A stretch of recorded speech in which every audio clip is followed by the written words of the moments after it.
천지를 창조하실 때부터 계셨습니다. 예수님 말씀 한마디로 천지를 창조하십니다. 살아계신 예수님은 지금도 우리와 함께 하십니다. 보세요. 출애굽의 역사를 누가 이루셨습니까? 하나님이 이루셨습니다. 홍해수를 누가 갈랐습니까?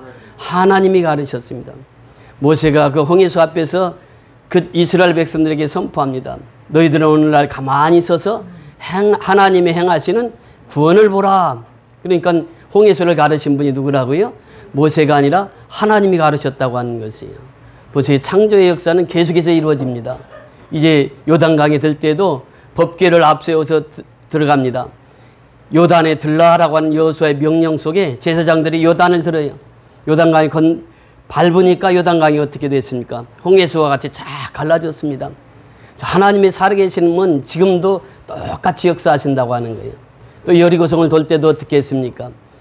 법궤를 앞세우고 여리고성을 돌았을 때 하나님께서 그 여리고성을 무너뜨렸어요. 난공불락의 성, 그 여리고성을 무너뜨린 것도 하나님이 하신 것입니다. 다윗과 골리앗 싸움에서도 다윗이 이긴 것 같지만 누가 이기셨어요? 하나님이 이기셨습니다. 그래서 골리앗을 무너뜨릴 수 있었습니다. 오늘날도 역시 마찬가지입니다. 나를 구원해 주신 하나님, 구원하신 하나님께서 오늘날도 살아서 역사하시고 살아서 우리와 함께 하신다고 하는 것입니다. 중요한 것은 살아계신 하나님이 나와 함께 하신다고 하는 것이에요. 오늘날 우리 성도들 속에 살아계신 하나님이 항상 함께 하시는 줄 믿습니다. 요새 무리변화의 포도주 되게 했을 때에 제자들이 믿었습니다. 무리변에서 포도주 되게 하신 분은 예수님밖에 할 수 없어요. 사람이 할 수 없습니다. 그 기적을 예수님이 행하신 그 기적을 믿었습니다. 표적이라고 말합니다. 그리고 나서 예수님께서 말씀하십니다. 이 성전을 헐라 며칠 만에 내가 다시 일으킨다고요? 사흘 만에 일으키리라. 그러니까 유대인들이 말합니다. 이 성전은 46년 동안이나 지었건을 어떻게 그 성전을 헐고 사흘 만에 일으킨다고 하는 말이냐? 그러면서 유대인들이 믿지를 못합니다. 또 예수님의 제자들도 믿지를 못합니다. 그런데 예수님의 제자들이 언제 믿었다고 성경이 기록하고 있습니까? 오늘 본문 22절에 보면 그렇게 말씀하십니다. 22절 우리 다 같이 읽습니다. 시작. 죽은 자 가운데서 살아나신 후에야 제자들이 이 말씀하신 것을 기억하고 성경과 예수께서 하신 말씀을 믿었더라. 그러니까 이 성전 정화, 성전 폐쇄 사건을 통해서 예수님께서 행하신 일을 이제 제자들도 믿지를 못했다는 거예요. 그 당시에는. 근데 예수님이 십자가에 죽으시고 부활하신 다음에 아하, 예수님이 성전을 헐라 내가 사흘 만에 일으키리라 이 말씀을 믿게 되었다라고 하는 것입니다. 여러분 표적이라고 하는 것은 그렇습니다. 표적은 우리 주변 속에 항상 있습니다. 근데 그 표적이 중요한 것이 아니에요. 표적은 이제 그 표적을 행하는 목적이 있습니다. 왜 표적을 행하신다고 그랬죠? 예수를 믿게 하기 위해서 표적을 행하는 것입니다. 여러분 이스라엘 백성들이 광야길을 갑니다. 광야길을 갈 때 그들이 얘기합니다. 아 이렇게 험한 길을 왜 걷게 하냐고 원망과 불평을 합니다. 그러니까 하나님께서 불뱀을 허락하셨어요. 불뱀을 허락해서 원망하는 사람들 다 물어서 죽게 했단 말이죠. 그때 이스라엘 백성들이 어떻게 합니까? 이제 모세에게 찾아와서 우리 기도 좀 해달라고 우리 좀 살려달라고 뱀에 물려서 다 죽게 생겼다고. 그러니까 모세에게 하나님께서 말씀하세요. 장대에다가 놋뱀을 높이 달라. 그리고 쳐다본 적 어떻게 한다? 살리라. 쳐다보는 사람은 살아요. 그런데 성경에 보면 쳐다보지 않은 사람 다 죽었습니다. 오늘날도 역시 마찬가지입니다. 이 말씀을 요한복음 13장 15절 16절에서 말씀을 하시는데 인자도 들려야 하리니 그러면서 요한복음 3장 16절 다 같이 시작.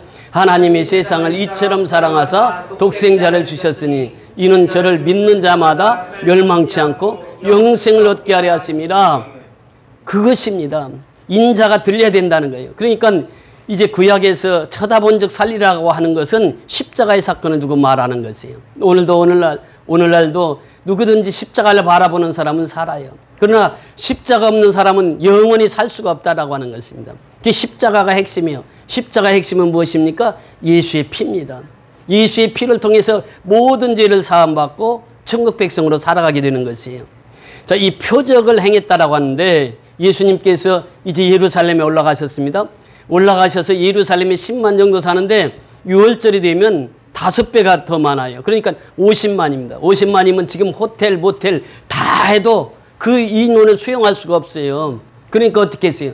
민박까지 다 하고 그렇게 50만이 운집에 있는 예루살렘입니다.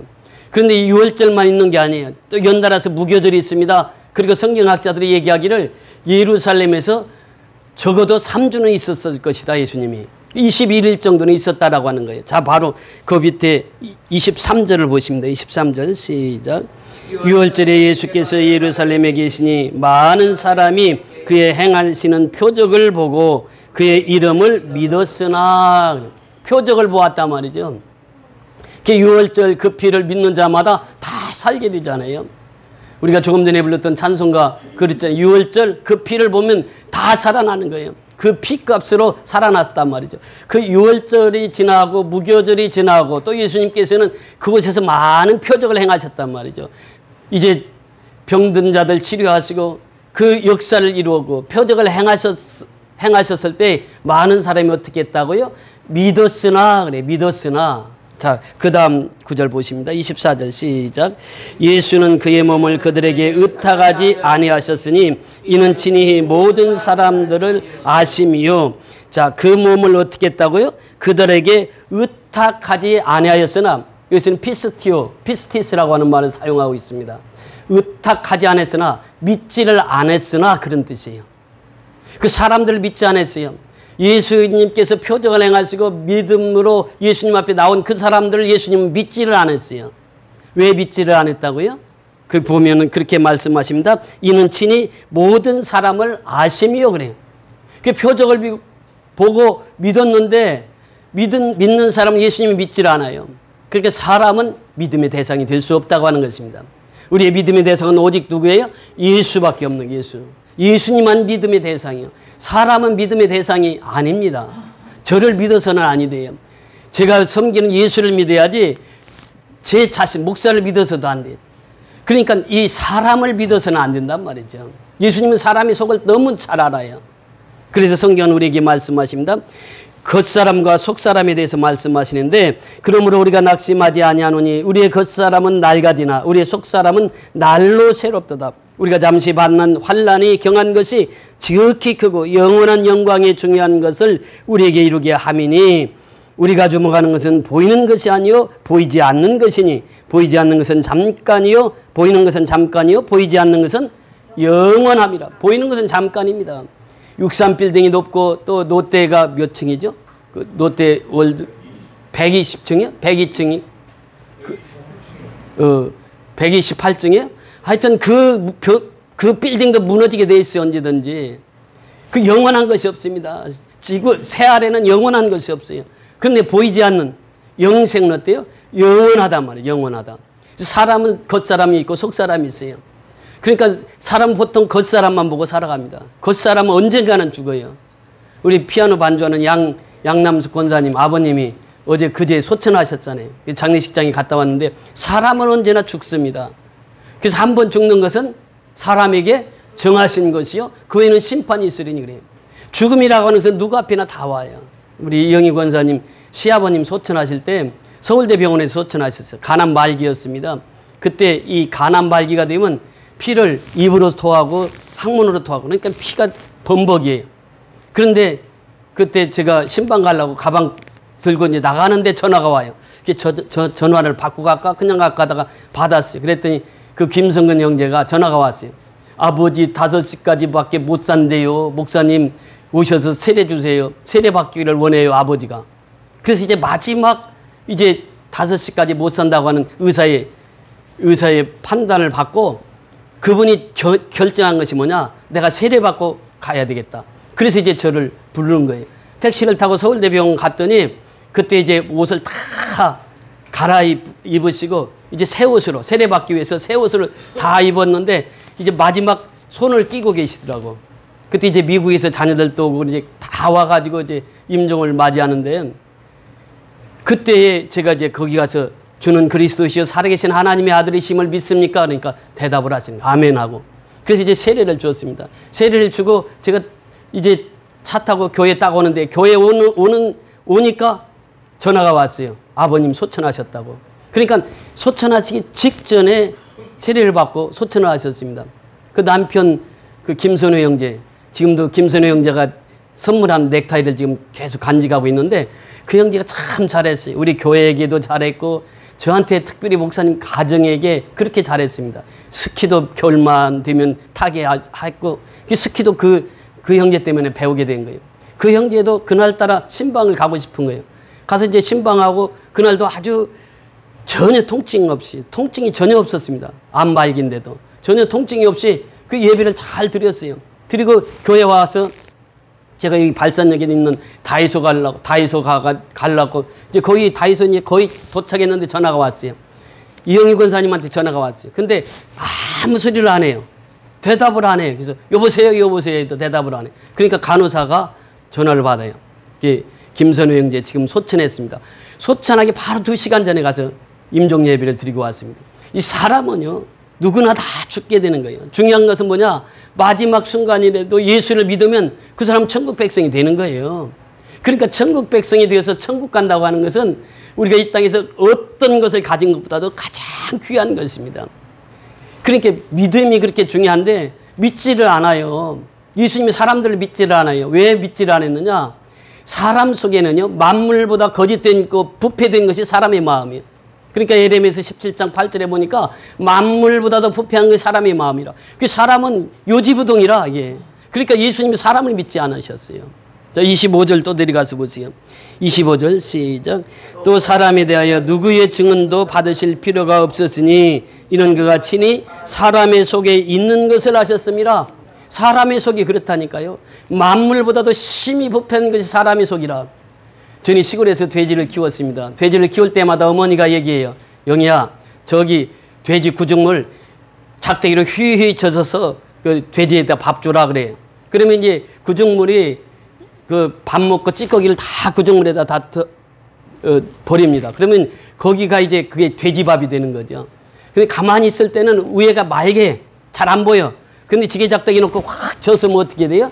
콩나물 대가리, 멸치 대가리 거기 다 올라와. 그럼 그렇게 해가지고 밥을 줍니다. 돼지밥을.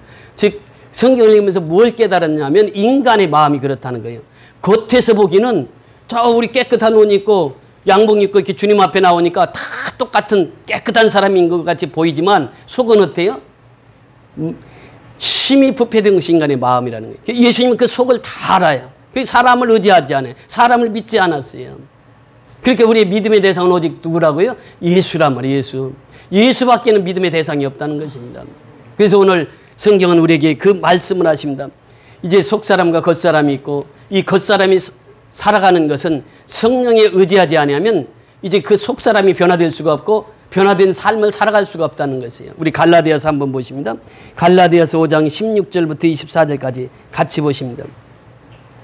신약성경 갈라디아서 5장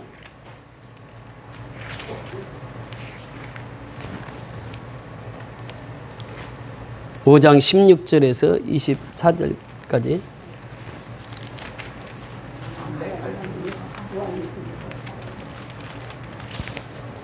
자,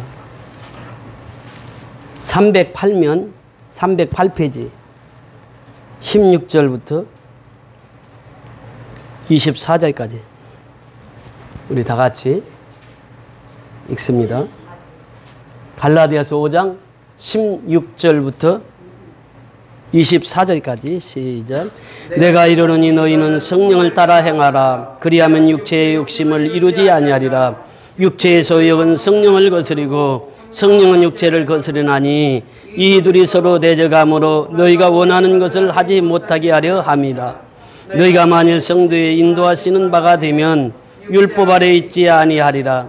육체의 일은 분명하니 곧 음행과 더러운 것과 호색과 우상 숭배와 주술과 원수 맺는 것과 분쟁과 시기와 분냄과 당짓는 것과 분열함과 이단과 투기와 술 취함과 방탕함과 또 그와 같은 것들이라.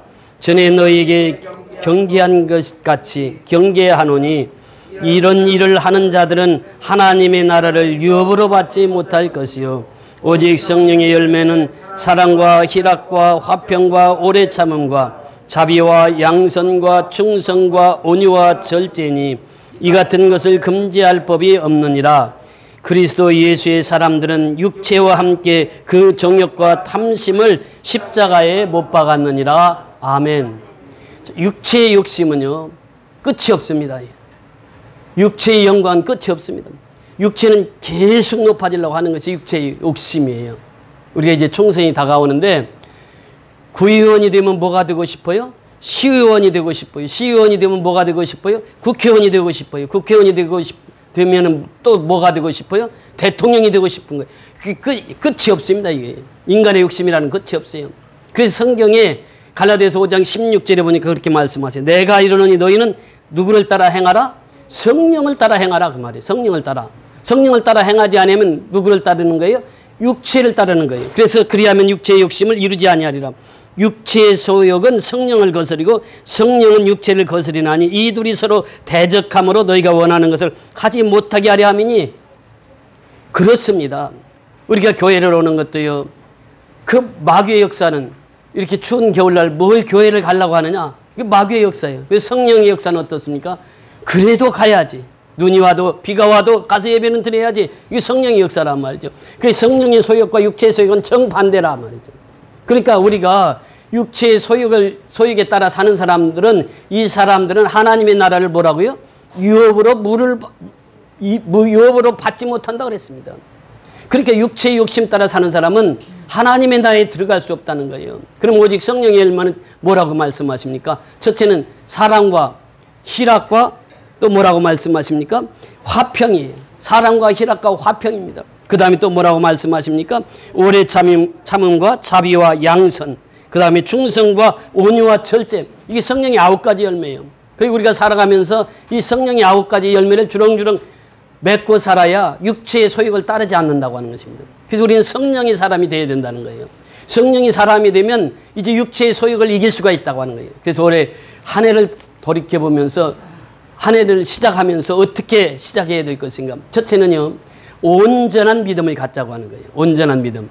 그러니까 예수님이 기뻐하시는 믿음. 제자들이 예수님이 기뻐하시는 믿음을 갖지는 못했어요. 그래서 우리는 예수님이 기뻐하시는 믿음을 갖자는 거예요. 온전한 믿음. 온전한 믿음이라고 하는 것이 무엇일까요? 기드온의 300용사를 우리는 잘 알고 있습니다. 기드온에게 이제 전쟁이 있을 것이니까 군사를 모으라 그러니까 32,000명을 모았어요. 미디안은 메뚜기같이 바닷가의 모래알처럼 수많은 사람들이 이제 쳐들어옵니다. 그 소식을 듣고 기드온이 32,000명 병사를 모집했는데 하나님이 그 숫자도 많다. 이제 전쟁에서 두려워하는 사람 다 돌려보내라. 그러니까 22,000명이 다 돌아가 버렸어요. 그 얼마 남았어요? 10,000명 남았어요. 그 10,000명을 이끌고 하나님 앞에서 기도해. 하나님, 이제는 10,000명밖에 안 돼요. 적군은 메뚜기 떼처럼 바다에 모래알처럼 저렇게 많은데 어떻게 해요? 그러니까 하나님께서 야, 그 숫자도 많다. 이제 군인들을 훈련시켜가지고 저 시냇가로 끌고 가서 물을 먹여봐라. 물을 먹여봐. 그래서 물을 먹이는데 손바닥에 떠서 개같이 핥는 사람들만 따로 뽑아라. 그 사람이 몇 명이었습니까? 그 300명이에요. 그 300명이면 족하다. 9,700명 다 돌아가게 하라. 300명 가지고 싸웁니다. 어떤 숫자하고 메뚜기 떼와 같이 바닷가에 모래알처럼 많은 미디안 군사와가 전쟁을 하는 게 지금. 근데 300명에게 3가지를 준비시킵니다. 첫째는 항아리, 두 번째는 횃불, 세 번째는 나팔을 준비시켜요. 그러면서 산 중턱으로 이끌고 갑니다. 그게 밤중이 됐습니다. 항아리 속에다 횃불을 다 감추고 그 다음에 한 손에는 나팔을 들게 했는데 이제 산 중턱에서 항아리를 일시에 다 깨라. 그러니까 항아리 깨지는 속에 요란하니 나면서 항아리가 깨지니까 뭐가 등장합니까? 횃불이 등장하는 거예요. 횃불을 막 들고 합니다. 외칩니다. 그러면서 한 손에 나팔을 막 부는 거예요. 그러니까 메뚜기 떼와 같은 미디안 군대가 그 밑에서 다 있다가 이게 웬 날벼락이냐고 적군이 이렇게 수많은 적군이 우리를 쳐들어온다. 도망가자. 도망가면서 자기 군대끼리 다 죽이는 거예요. 그래서 그 미디안 그 많은 군사들이 거의 다 죽습니다. 그리고 이제 패잔병들만 기드온 300용사가 목을 쳐서 완전히 대승을 합니다. 이 기드온이 믿음이 어떤 믿음이었냐 말이죠. 기드온은 온전한 믿음을 가졌습니다. 오늘 새해를 출발하면서 기도원과 같은 온전한 믿음으로 새해를 출발하는 저와 여러분이 될 수 있기를 주의 이름으로 축원을 드립니다. 두 번째는 지혜로운 사람이 되자고 하는 것입니다. 이제 성경에 보면은 이제 그 역대상 25장에 보면은 그 내용이 나옵니다. 역대상 25장 2절에 보면 2절 3절 역대상 25장 다 펴보세요. 2절 3절에 보면 그렇게 말씀하십니다. 마온에 한 사람이 있는데 그의 생업이 갈멜에 있고 심히 부하여 양이 3,000마리요 염소가 1,000마리이므로 그가 갈멜에서 그 양의 털을 깎고 있었으니 그 사람의 이름은 나발이요 그의 아내의 이름은 아비가일이라. 그 여자는 총명하고 용모가 아름다우나 남자는 완고하고 행실이 악하며 그는 갈렙 족속이었더라. 자, 나발과 아비가일의 부부가 등장합니다. 그들은 부자였습니다. 양이 3,000마리입니다. 염소가 1,000마리입니다. 이제 양은 털을 깎아서 그 털을 판매해서 먹고 삽니다. 그 이제 털 깎는 시기가 됐어요. 농사를 지으면 어떤 시기냐면 추수 시기예요. 그 털 깎는 시기가 됐으니까 다윗이 자기 소년들 10명을 풀어서 거기 얘기합니다. 내가 너희들 지켜주고 양이 도망가지 못하도록 양을 해치지 못하도록 적군으로부터 다 지켜주었으니까 우리 좀 세경 좀 달라. 우리 치킨값 좀 달라. 그래서 이제 추수마당에 가서 소년 10명을 보냈어요. 보냈는데 그래서 소년 10명이 가서 뭐라고 얘기했느냐. 들어가자마자 너는 평강할지어다. 내 집이 평강할지어다. 내 모든 소유가 평강할지어다. 그리고 인사를 해요. 그러면서 이제 다윗에 전언을 합니다. 그랬더니 나발이 나타나가지고 얘기하는 게 다윗? 그 놈이 어떤 놈인데? 다윗? 그 사람이 어떤 사람인데 내 소중한 이 추수한 것을 갖다 줘. 먹을 것을 갖다 줘? 그럴 수 없어. 그렇게 얘기를 합니다. 그러니까 그것을 소년들이 가서 다윗 장군에게 다 보고를 하는 거예요. 다윗이 화가 너무 났어요. 화가 나가지고 야 칼 차라. 칼을 차가지고 400명이 그들을 몰살하려고 갔습니다. 400명의 군사를 이끌고 가는 거예요. 그러니까 그때 그 종 하나가 아비가일에게 얘기를 합니다. 주인님은 큰일 났습니다. 저 나발 그 남편 주인께서요 다윗이 소년들 보냈는데 그 10명을 완전히 무시하고 멸시하고 보냈습니다. 다윗이 이제 분명히 칼을 들고 우리에게 올 텐데 이거 어떻게 하면 좋습니까? 아비가일은 지혜로운 여인이었어요. 아비가일이 행한 것을 보세요. 18절에 보면 그렇게 말합니다. 사무엘상 25장 18절에 보니까 아비가일이 급히 떡 200덩이와 포도주 2 가죽 부대와 잡아서 요리한 양 5마리와 볶은 곡식 5 새아와 건포도 백성이와 무화과 뭉치 200개를 가져다가 나귀에게 싣고 그래요. 그러니까 푸짐하게 양을 5마리 잡아가지고 요리해가지고 그리고 이제 포도주 가지고 가고 건포도 가지고 가고 푸짐한 선물을 가지고 가는 거예요. 가지고 가서 이제 다윗 일행을 맞이합니다. 다윗 일행을 맞이했을 때 아비게일이 얼마나 지혜로웠는가를 보세요. 23절 다 같이 읽습니다. 23절 사무엘상 25장 23절입니다. 아비가일이 다윗을 보고 급히 나귀에서 내려 다윗 앞에 엎드려 그 얼굴을 어디에 대니? 땅에 대니라. 다윗을 보자 급히 다윗 앞에 엎드려서 그 얼굴을 땅에 댔습니다. 그러면서 24절에 그가 그렇게 고백해요. 그가 다윗의 발에 엎드려 이르되 내 주여 원하건대 이 죄악을 나 곧 내게 돌리시고 여종에게 주의 귀에 말하게 하시고 여종의 말을 들으소서 그래요. 지금 여종이 누굽니까? 아비가일이에요. 다윗 왕에게 다윗 장군에게 그렇게 얘기하는 거예요. 원하옵나니 내 주는 이 불량한 사람 나발을 개의치 마소서. 나발이 누굽니까? 자기 남편이요. 자기 남편은 불량한 사람이고 악한 사람이고 다 얘기하는 거예요. 그러면서 얘기합니다. 그의 이름이 그에게 적당하니 그의 이름이 나발이라. 그는 미련한 자니이다. 이 나발이라고 하는 뜻이 미련한 자예요. 그러니까 남편이 너무 미련해요. 너무 악해요.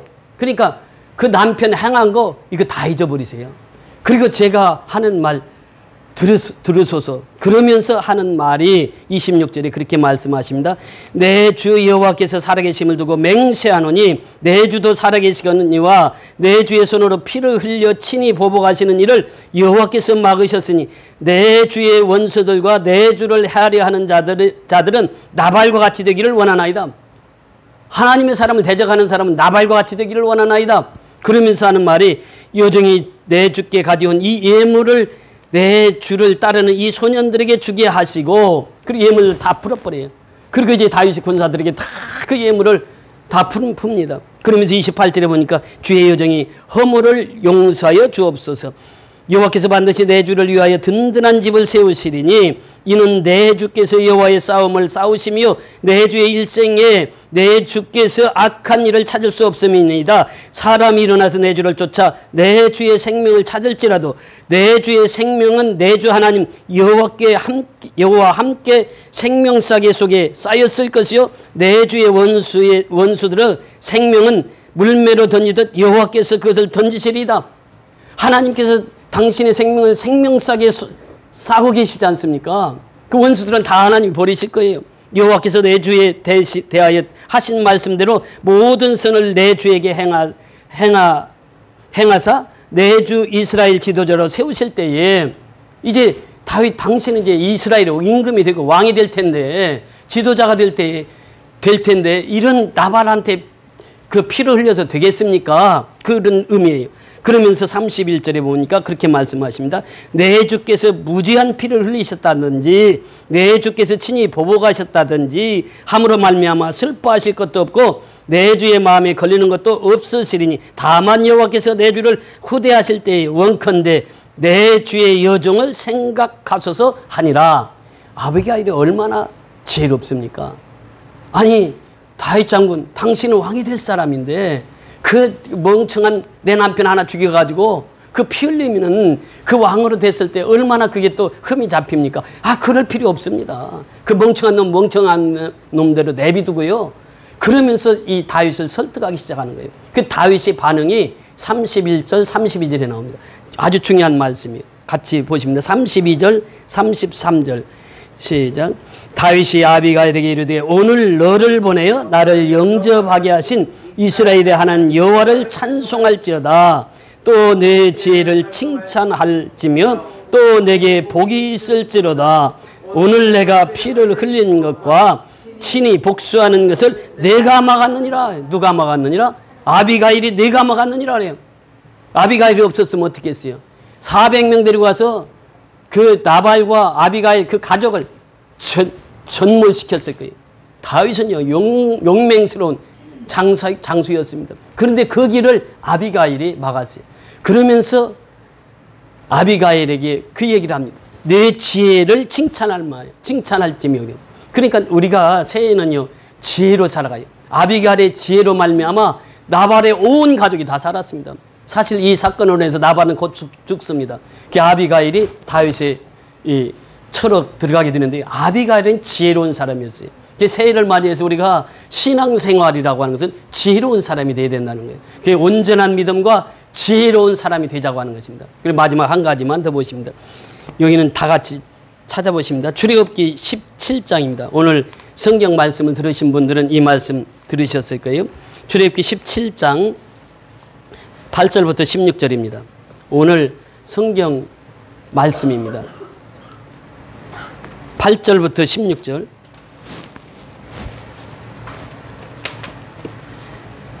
우리 다 같이 읽습니다. 8절부터 16절 시작. 그때 아비멜렉이 와서 이스라엘과 느비딤에서 싸우니라.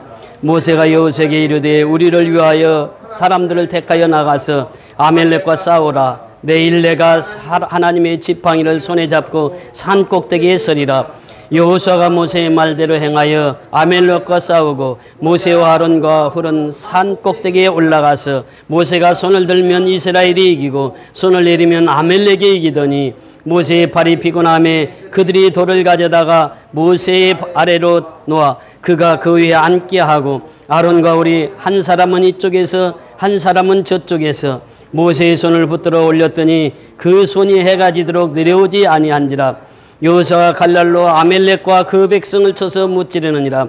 여호와께서 모세에게 이르시되 이것을 책에 기록하여 기념하게 하고 여호수아의 귀에 외워 들리라. 내가 아멜렉이 없이하여 천하에서 기억도 못하게 하게 하리라.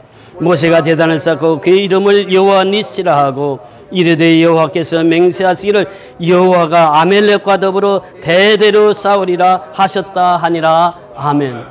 이 사건을 우리는 너무나도 잘 압니다. 모세가 손이 올라가면 이스라엘이고 손이 내려오면 누가 이겼어요? 아멜렉이었단 말이죠. 그러니까 아론과 홀이 옆에서 모세의 손을 잡고 있으니까 모세가 손이 내려오지 않아요. 그래서 아멜렉을 전면하십니다. 그러면서 하나님께서 말씀하세요. 여호와 니시, 하나님의 승리라고 하는 것이에요. 자, 여기에서 핵심이 무엇입니까? 모세의 기도하는 손입니다. 모세의 기도하는 손이에요. 여호수아가 아무리 잘 싸워도 모세의 기도하는 손이 없으면 승리할 수 없었습니다. 모세의 기도하는 손이 있었기에 여호수아가 칼날로 아멜렉을 전멸했습니다. 우리가 미얀마를 선교합니다. 선교 연합교회가 있기 때문에 지구의 모든 성도들이 살아가는 것이에요. 그러니까 선교 후원자들이 나타나는 것입니다. 아론과 훌 같은 그 선교의 동역자들이 나타나는 거예요. 그래서 그들과 함께 미얀마 선교를 하고 있는 것입니다.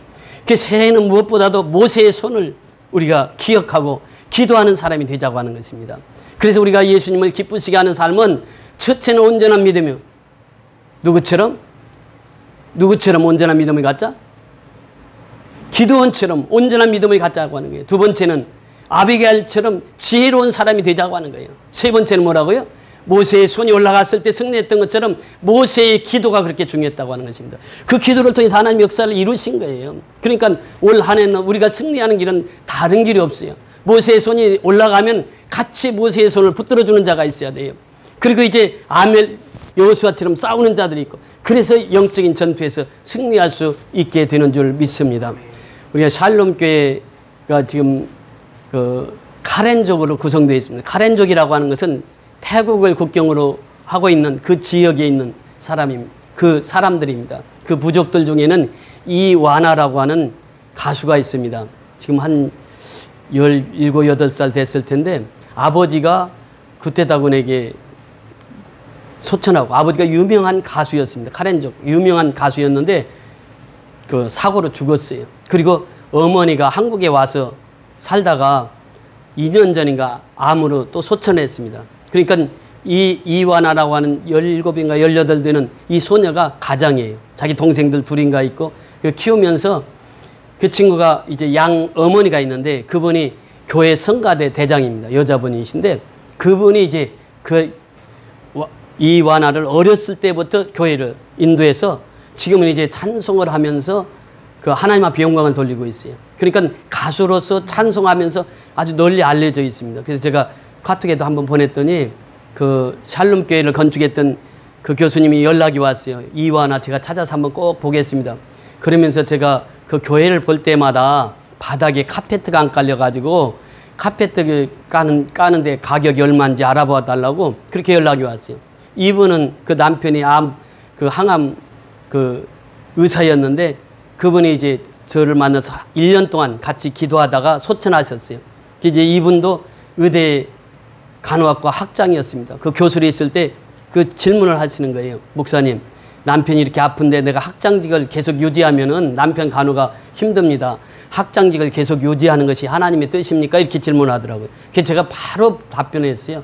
학장직 내려놓고 남편 수발하시라고. 그래서 1년 동안에 같이 수발하면서 사귀었던 그 교수님이십니다. 지금 은퇴해가지고 은퇴 자금으로 샬롬 교회를 건축하시고, 지금도 지난 크리스마스 때도 크리스마스 헌금해서 미얀마의 지교회 성도들이 다 크리스마스를 할 수 있게 하셨고, 이번에도 또 바닥에 카페트가 없으니까 카페트를 좀 자기가 깔고 싶다고 그 가격 좀 알아봐 달라고 연락이 왔어요. 그래서 이와 같이 선교의 동역자들이 있기 때문에 우리가 미얀마 선교를 계속 할 수 있는 것입니다.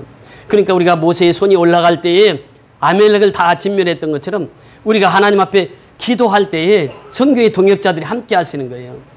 또 이번에 임마누엘 교회에서 집 2채 값을 보내왔습니다. 그래서 이번에 가면 또 집 2채를 또 짓게 되는데 정말 하나님의 은혜고 하나님의 축복입니다. 이것은 바로 여러분들이 있기에 미얀마 선교가 가능한 거예요. 첫째는 여러분들입니다. 그 다음에 두 번째는 선교의 동역자들이에요. 그래서 우리가 새벽마다 기도하는 것은 선교의 동역자들을 위해서 기도하는데 여러분들도 역시 마찬가지입니다. 새해는 무엇보다도 이 세 가지를 우리가 꼭 지키자고 하는 거예요. 온전한 믿음으로 행하자. 두 번째는 지혜롭게 살자. 세 번째는 모세의 기도의 손이 되자. 이 세 가지를 꼭 지켜서 승리하는 저와 여러분이 다 될 수 있기를 주의 이름으로 축원을 드립니다.